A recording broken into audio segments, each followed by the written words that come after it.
네, 10년 이내에 증여세를 내지 않으면서 총 받을 수 있는 금액이 7억 1천만 원이라는 거 알고 계시나요? 이번 시간에는 증여세를 한 푼도 안 내고 증여를 어디까지 받을 수 있는지, 얼마까지 받을 수 있는지에 대해서 말씀드리겠습니다. 증여세라 함은 타인으로부터 재산을 무상으로 받은 경우에 그 받은 수증자, 재산을 받은 사람이 세금을 내는 것을 증여세라고 합니다. 그냥 뭐 공짜로 받았다고 생각하시면 되죠. 이거에 반해서 상속세는 돌아가신 분으로부터 재산을 받았을 때 내는 세금을 상속세라고 합니다. 여기서 많이 하시는 질문이 증여세는 누가 내고, 양도세는 누가 내고, 상속세는 누가 내고, 이렇게 질문을 많이 하세요. 상속세는 당연히 돌아가신 분이 세금을 낼 수 없으니까 받는 사람인 상속인들이 내는 세금입니다. 돌아가신 분을 피상속인이라고 하고 받는 사람을 상속인이라고 하죠. 그래서 돌아가신 분 전체 재산에 대해서, 피상속인의 전체 재산에 대해서 세금을 계산한 후에 상속인들이 나눠서 내는 세금이라고 생각하시면 되고요. 지금 이제 질문 제일 많이 하시는 증여세는 증여를 하는 사람이 내는 게 아니고 증여를 받는 사람이 내는 세금입니다. 공짜로 받았으니까 세금을 내야죠. 그래서 수증자, 즉 증여를 받은 사람이 내는 세금이 증여세고요. 이에 반해 양도세는 양도하는 사람이 내는 세금입니다. 그리고 아파트를 양도하면 뭐 1세대 1주택 비과세 아닌 이상 세금을 내죠. 그래서 양도하는 사람이 내는 게 양도세고요. 증여세는 반드시 받는 사람이 내는 세금이라는 거 기억하십시오. 그러면 증여 재산에 대해서는 무조건 받은 금액에 대해서 세율을 곱하는 게 아니고요. 증여재산 공제라는 게 있습니다. 이거를 잘 활용하시면 처음 말씀드린 것처럼 10년 이내에 7억 1천만 원의 재산 가액을 세금 없이 그냥 받을 수 있다는 거죠. 그럼 증여재산 공제에 대해서 말씀을 드릴게요. 네, 증여재산은 무조건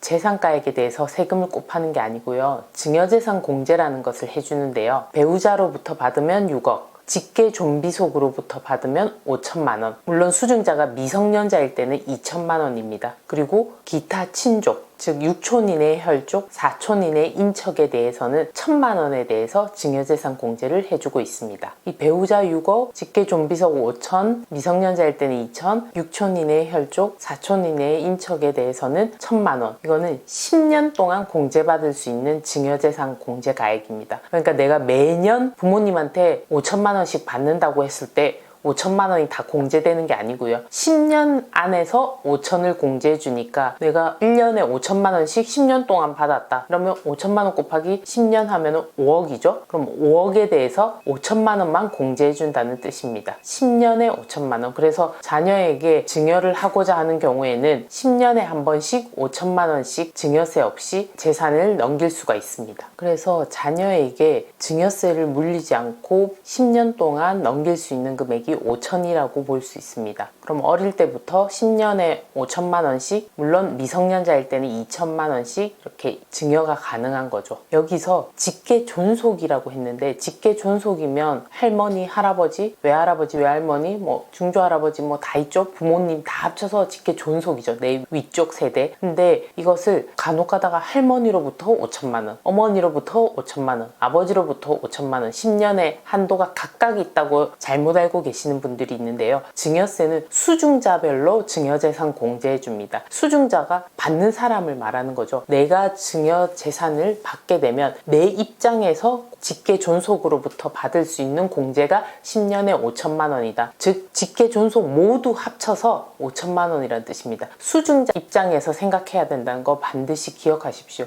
그러니까 할아버지, 할머니, 부모님 두 분 해서 네 분이 예를 들어서 5천만 원씩 나한테 증여를 했다. 이러면 각각 5천이 공제되는 게 아니고 5천 곱하기 4 하면 2억이죠. 그럼 2억에서 5천만 원만 공제해 준다는 뜻입니다. 이 부분을 헷갈려 하시니까 잘 기억하시고요. 그리고 기타 친족 공제 1천만 원, 즉 6촌 이내의 혈족, 4촌 이내의 인척에 대해서 말씀드리겠습니다. 여기는 고모, 고모부, 이모, 이모부 다 여기에 속한다고 보시면 됩니다. 그래서 내 입장에서 고모부나 이모부한테 1천만 원씩 받았다고 하더라도 수증자인 내 입장에서 2천만 원을 받았기 때문에 1천만 원까지만 공제해 준다는 뜻입니다. 10년에 1천만 원 기억하십시오. 그럼 제가 서두에 말씀드렸죠. 내 입장에서 증여세 세금을 하나도 안 내고 받을 수 있는 금액이 7억 1천만 1000만 원까지 가능하다. 어떻게 되는지 계산을 해보겠습니다. 내가 만약 결혼한 사람이라고 쳤을 때는 배우자로부터 6억을 받을 수가 있죠. 그리고 직계 존속으로부터 5천만 원, 그리고 직계 비속으로부터 5천만 원, 이러면 벌써 7억이죠. 거기에 기타 친족으로부터 1000만 원 하면 7억 1000만 원까지 증여세 세금을 내지 않고 받을 수 있습니다. 그리고 내가 결혼한 입장에서 장인이나 또는 시아버지한테 받을 수 있는 금액은 직계 존속이라고 해서 5천이라고 생각하시면 안 되고요. 기타 친족에 속해서 1000만 원 한도입니다. 인척인 거죠. 기타 친족에 해당하는. 그리고 참조로 이런 증여재산 공제를 받을 수 있는 사람은 거주자인 경우에만 해당됩니다. 우리나라에 주소를 두거나 아니면 183일 이상 국내에 거소를 둔 사람을 거주자라고 합니다. 법에서는 뭐 국적을 따지지 않습니다. 그래서 우리나라에 주소를 두거나 183일 이상 우리나라에 거소를 둔 사람을 거주자라고 하는데요. 거주자에 대해서 증여재산 공제를 해줍니다. 비거주자에 대해서는 증여재산 공제를 해주지 않습니다.